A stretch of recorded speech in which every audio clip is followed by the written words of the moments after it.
So femoral acetabular impingement is also known as FAI. Some people call it hip impingement.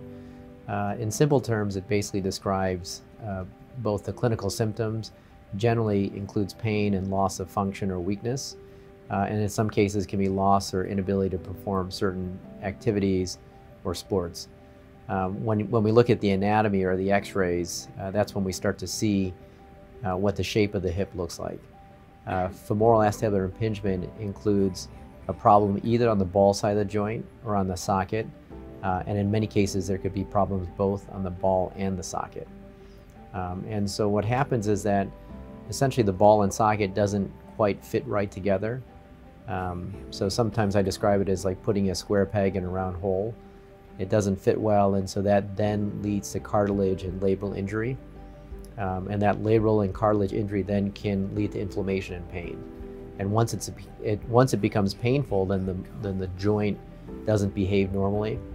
That can also create problems with weakness, poor muscle activation and coordination, and eventually kind of loss or the inability to do things that people were once doing before.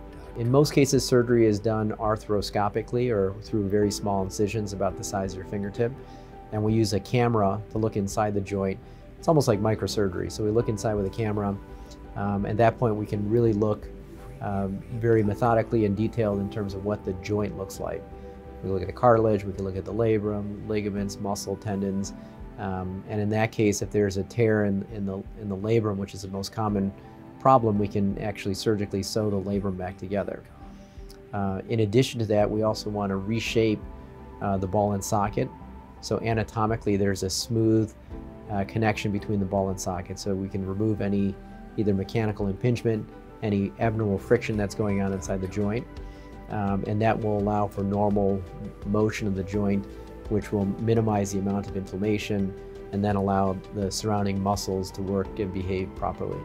I think we have a kind of a nationally and internationally renowned program in hip arthroscopy and hip preservation surgery.